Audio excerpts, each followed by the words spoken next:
क्या होगा अगर हम किसी अनजान आइलैंड पर गलती से पहुंच जाए तो? हमें कम से कम पता तो चलेगा कि ये जगह नई है हमारे लिए। मगर जब एक अंधा इंसान अनजान आइलैंड पर गुम हो गया तो क्या होगा? क्या वो घर वापस आ पाएगा? तो आज की जो मूवी एक्सप्लेनेशन है वो इसी पर बेस है। कहानी के स्टार्टिंग में हम देखते हैं एक ब्लाइंड इंसान को जो बहुत दिनों बाद अपने काम से घर वापस जा रहा था। उसका घर एक आइलैंड पर था। घर पर उसके 2 बच्चे थे जो बहुत बेसब्री से उसकी राह देख रहे थे। वो बच्चे अपने पापा से बहुत प्यार करते थे। उनकी माँ तो थी नहीं, बेचारी कैंसर की वजह से उसकी मौत हो गई थी।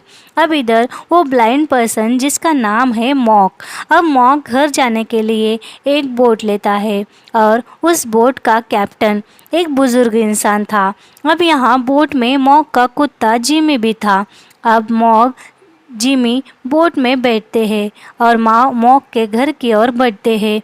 तभी रास्ते में बोट का कैप्टन जो था वो मॉक से पूछता है, क्या तुम जन्म से अंधे हो? मॉक कहता है, जी नहीं, कुछ साल पहले मैं अफ़गानिस्तान में जॉब करता था।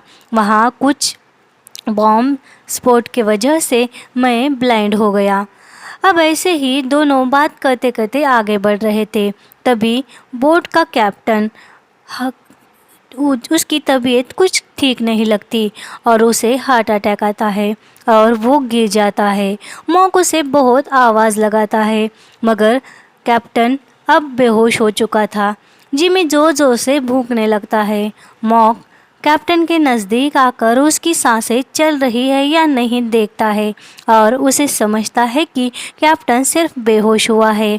तभी उनकी बोट जो आउट ऑफ कंट्रोल हो गई थी वो एक छोटी समुद्र की पहाड़ी से टकराती है और बंद हो जाती है, जिससे मॉक भी बेहोश होता है। उसे बहुत सा मार लगता है। मॉक की बहन और बच्चे उसे लेने किनारे तक आए थे। अब ऐसे ही बहुत देर तक वो राह देखते हैं और मॉक का कॉल ट्राई करते हैं मगर मॉक जहाँ था वहाँ तो रेंज भी नहीं थी। अब घबराकर मॉक की बहन जेसी पुलिस को इन्फॉर्म करती है कि उसका भाई घर नहीं पहुंचा। यहाँ पुलिस वाले आते हैं। मॉक एक रात उस बोट में ही बिताता है। कैप्टन को होश नहीं आता। इधर सब लोग मॉक के लिए परेशान थे। अब पुलिस कहता है आज बारिश भी है और रात होने वाली है, हम कुछ नहीं कर सकते, सुबह हम मॉक को ढूंढने जाएंगे। अब मॉक के बच्चे बहुत ज़्यादा परेशान हो रहे थे। मॉक को होश आता है तो वो कैप्टन के लिए हेल्प लाने चाहिए वरना वो मर जाएगा। ये सोचकर जिमी को साथ लेकर वहाँ उस आइलैंड पर उतर जाता है। ये आइलैंड बिल्कुल नया था। यहाँ उसे ये पता भी नहीं चलता, बस उसे कैप्टन के लिए हेल्प लानी थी। वो आवाज़ देते हुए आगे बढ़ता है हेल्प मांगने के लिए। और इधर सुबह मॉक जंगल में था पर उसे भी पता नहीं था वो अपने डॉग जिमी के साथ आगे बढ़ रहा था। अब यहाँ पुलिस वाले रेस्क्यू ऑपरेशन चालू करते हैं मगर उन्हें मॉक नहीं मिलता। अब सब लोग परेशान थे, सिग्नल भी नहीं था। मॉक का फ़ोन मानो बंद ही हो गया था। अब इधर जंगल में चलते चलते मॉक गिर जाता है। पास ही खाई थी पर उसका लक ही था जो वो सेफ था। अब देखते ही देखते रात हो जाती है। मॉक भी थोड़ा डरा सहमा ही था।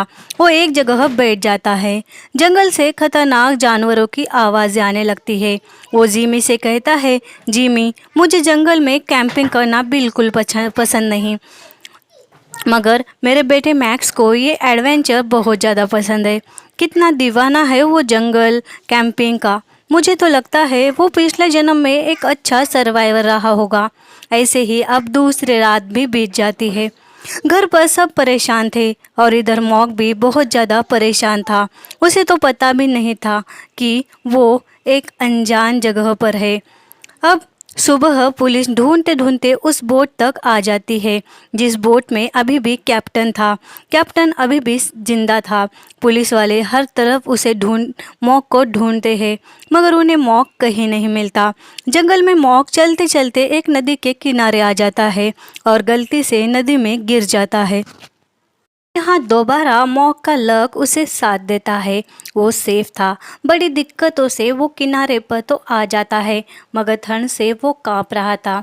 खुद को गर्म करने के लिए वो कुछ लकड़ियाँ इकट्ठा करता है और फायर गन से आग लगाता है और ठंड से खुद की और जिमी की जान बचाता है। इधर पुलिस आकर जेसी से कहते हैं कि मॉक जिस बोट में था उसके कैप्टन को हार्ट अटैक आया था, जिससे बोट आउट ऑफ कंट्रोल होकर एक चट्टान से टकरा गई, मगर कैप्टन सही सलामत थे। हमने उन्हें बचा लिया। मॉक आसपास कहीं भी नहीं मिले। ये सुन अब जेसी और बच्चे और ज़्यादा परेशान हो जाते हैं कि मॉक आखिर गया तो गया कहाँ। वो तो ब्लाइंड है, कहीं खुद से जाएगा भी नहीं। अब रात में मैक्स जेसी से कहता है, मेरे पापा को क्या हुआ होगा, वो क्यों नहीं मिले अभी तक। उन्हें घर आ जाना चाहिए था। पुलिस वालों को ढूंढने पर भी वो क्यों नहीं मिले। इतना कहे वो रोते हुए अपना खाना छोड़कर रूम में चला जाता है। जेसी उसे समझाने की बहुत कोशिश करती है, मगर उसकी सारी कोशिशें नाकामयाब रहती है। वो खुद भी बेहद परेशान थी। बच्चों के सामने बेचारे रो भी नहीं पा रही थी। अगली सुबह मैक्स अपना बैग पैक कर कर अपनी बहन से कहता है, पापा को अब मैं ही ढूंढ कर लाऊंगा। ये सुन इरिना कहती है, मगर आंटी हमें जाने नहीं देगी। तब मैक्स कहता है, मैंने आंटी को कहा ही नहीं। हम उसके लिए एक चिट्ठी रखते हैं। माँ तो हमें छोड़कर चली गई, अब पापा को मैं खोना नहीं चाहता। ये सुन इरिना भी उसके साथ चलने लगती है। दोनों भाई बहन जंगल के रास्ते निकल पड़ते हैं। अब जेसी को मैक्स का लेटर मिलता है और वो पढ़ती है। यहाँ वो बहुत ज़्यादा टेंशन में आती है, मगर अब बहुत देर हो गई थी। बच्चे जंगल में काफ़ी दूर तक चले गए थे। इधर मॉक जिमी के हेल्प से पहाड़ों के रास्ते पर चल रहा था। तभी यहाँ जिमी ज़ोर ज़ोर से भौंकने लगता है। वो बताना चाह रहा था कि आगे खाई है, और मॉक ये बात जल्द ही समझ जाता है। वो चौकन्ना हो जाता है और जिमी के साथ आगे बढ़ता है। जैसे घर पर बहुत परेशान थी, वो पुलिस के पास आकर मैक्स और इरिना की बात कहती है। जैसी पुलिस से कहती है कि ये जंगल बहुत ज़्यादा खतरनाक है। पुलिस को भी ये बातें पता थी। वो अब मॉक के साथ उसके दो बच्चों को ढूंढने लग जाते हैं। उधर जंगल में मॉक आगे बढ़ रहा था, तभी सामने से एक टाइगर आता है। ये देख जिमी जोर जोर से भौंकने लगता है। टाइगर की आवाज़ से मॉक बहुत ज़्यादा डरता है, मगर अपने पास के फायर गन से वो शूट करने लगता है। निशाना तो लगता नहीं, मगर फायर गन की आवाज़ से ही टाइगर भाग जाता है। अब जिमी शांत होता है, जिससे मॉक को समझता है कि टाइगर से खतरा टल चुका है। इधर पुलिस अब मॉक के साथ उसके दो बच्चों को ढूंढने में लग गई थी। इधर मैक्स और इरिना उसी खतरनाक जंगल में आगे आगे बढ़ रहे थे अपने पापा को ढूंढने। अब यहाँ जंगल में मैक्स और इरिना उन्हें कुछ जंगल का अंदाज़ा भी नहीं था।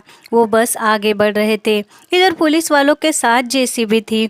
जेसी अपने भाई के बच्चों के लिए परेशान हो रही थी। उसे लग रहा था कि वो सेफ रहे, क्योंकि ये दोनों बच्चे काफ़ी छोटे थे। फिर भी वो अपने पापा को ढूंढने खतरनाक जंगल में चल पड़े थे।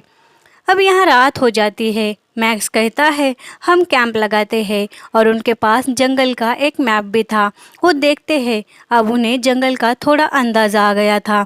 दूसरे दिन अब सुबह बारिश हो रही थी, फिर भी ये बच्चे डरते नहीं, बस पापा को ढूंढने चलते रहते हैं। एक जगह इन्हें छोटी सी नदी क्रॉस करनी थी। मैक्स कहता है, ये तो बैग है, क्रॉस करता हूँ तब तब तुम ये बैग पकड़ो, और मैं जब क्रॉस करूँगा तो तुम ये बैग मेरी तरफ फेंक देना। अब मैक्स नदी की दूसरी ओर जाता है, और जैसे ही इरिना बैग फेंकती है तो बैग पानी में बह जाती है। ये देख मैक्स इरिना पर बहुत गुस्सा होता है। अब इरिना रोने लगती है, और मैक्स उसे समझाकर दोनों आगे बढ़ जाते हैं। जंगल की बारिश में अपने पापा को ढूंढने ये बच्चे कितनी हिम्मत करते हैं। अब इधर मॉक चल चल कर थक गया था। उसे कुछ खाने के लिए भी नहीं रहा था। तभी उसे हेलीकॉप्टर की आवाज़ आती है। वो अपनी फायर गन निकाल कर शूट करता है, मगर वो चलती ही नहीं, क्योंकि अब फायर गन में की गोलियां ख़त्म हो चुकी थी और हेलीकॉप्टर वहां से चला जाता है। अब वो मायूस होकर एक जगह बैठ जाता है। दूसरी तरफ पुलिस वाला और जेसी जंगल में उन तीनों को ढूंढ रहे थे। इधर मैक्स और इरिना दोनों भूखे थे। उन्हें बहुत ज़्यादा भूख लगी थी। वो चल भी नहीं पा रहे थे। तभी नदी के किनारे बैठ जाते हैं और मैक्स देखता है नदी में बहुत सारी मछलियाँ हैं। वो बड़ी चालाकी से एक फिशिंग हुक बनाता है और मछलियाँ पकड़ लेता है। लकड़ी से लकड़ी हंसकर आग भी जला लेता है और दोनों मछली पकाकर खाते हैं। यहाँ मॉक सच ही कह रहा था। उसका बेटा एक अच्छा सर्वाइवर था। अब रात हो जाती है। सुबह हम देखते हैं मैक्स को, जो जिमी के साथ बस आगे बढ़ रहा था। तभी वो फिसल कर एक जगह गिर जाता है और उसका पैर एक बहुत बड़े लकड़ी के नीचे फंस जाता है। वो अपने पैर को निकाल नहीं पा रहा था। जिमी बहुत ज़्यादा भूखता है। उसे मॉक का दर्द समझ रहा था, मगर बेचारा डॉग कुछ कर भी नहीं पाता। तभी मॉक को फिर से एक हेलीकॉप्टर की आवाज़ आती है। अभी उसने अपने मोबाइल से एक शीशा निकाला था। वो धूप की ओर शीशा कर हेलीकॉप्टर को सिग्नल देना चाहता है, मगर जंगल बहुत ज़्यादा घना था। इसका कोई फ़ायदा नहीं होता और फिर से मॉक मायूस हो जाता है। इधर जेसी और पुलिस वाले को बच्चों का बैग मिलता है। ये देख पुलिस वाला कहता है, शायद नदी पार करते हुए ये बच्चों के हाथ से गिर गया होगा। बच्चे सेफ होंगे। तब जेसी कहती है, यानी अब बच्चों के पास कुछ भी नहीं है। बच्चे भूखे प्यासे हैं। इस भयंकर जंगल में क्या कर रहे होंगे बेचारे। जेसी बहुत रोने लगती है। उसे बहुत फिक्र होती है। तब पुलिस उसे समझाता है, कहता है मैक्स का मैप बैग में नहीं है और कंपास भी। शायद वो बच्चे मैप के मुताबिक चल रहे हैं। अगर हम भी मैप के मुताबिक चले तो उन तक पहुंच सकते हैं। वो हमें जल्द ही मिल जाएंगे। आप फिक्र मत करो। इधर मॉक अब परेशान था बहुत। वो जिमी की रस्सी खोलता है और उससे कहता है, जिमी तुम जाओ, अब तुम ही मेरे लिए मदद लाने की कोशिश करो। जिमी भी होशियार था। जिमी वहाँ से भागता है और इधर वो मैक्स और इरेना के पास जल्द ही पहुँच जाता है। जिमी को देख बच्चे बहुत ज़्यादा खुश होते हैं और जिमी के पीछे भागने लगते हैं, क्योंकि उन्हें पता था जिमी उनको मॉक के पास ही ले जाएगा। अब जिमी बच्चों को मॉक के पास लाता है। बच्चों को देख मॉक भी खुश होता है और ये तीनों भी रोने लगते हैं। बच्चों ने अपने पापा को ढूंढ ही लिया था कि मेहनत वेस्ट नहीं गई। आखिर उन्हें उनके डैड मिल ही गए। मॉक उनसे कहता है, तुम यहाँ कैसे आए? तब मैक्स कहता है, हम 2-3 दिन पहले घर से निकले, आंटी को बिना बताए आपको ढूंढने। ये सुन मॉक थोड़ा गुस्सा करता है, मगर वो काफ़ी खुश भी था।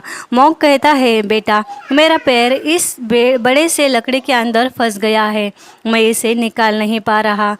तभी मैक्स एक छोटी लकड़ी काट कर बड़ी चालाकी से वो बड़ी लकड़ी थोड़ी ऊपर करता है और मॉक का पैर आसानी से बाहर निकलता है। अब मॉक ये देखता ही रह जाता है और मॉक कहता है, मुझे तो लगा मैं यहीं पर मर जाऊंगा, मगर तुम लोग आ गए। अच्छा, वो बोट का कैप्टन कैसे है? बोट मिली या नहीं? तब बच्चे कहते हैं, हाँ, और कैप्टन भी जिंदा है। अब रात हो जाती है। ये तीनों जंगल में रात गुजारते हैं और सुबह आगे चलते हैं। इधर जेसी पुलिस वालों को कहती है, क्या हुआ, मेरे भाई और बच्चे मिले या नहीं? अब पुलिस कहता है, हम आज उन्हें अलग जगह ढूंढने जाएंगे। इधर जंगल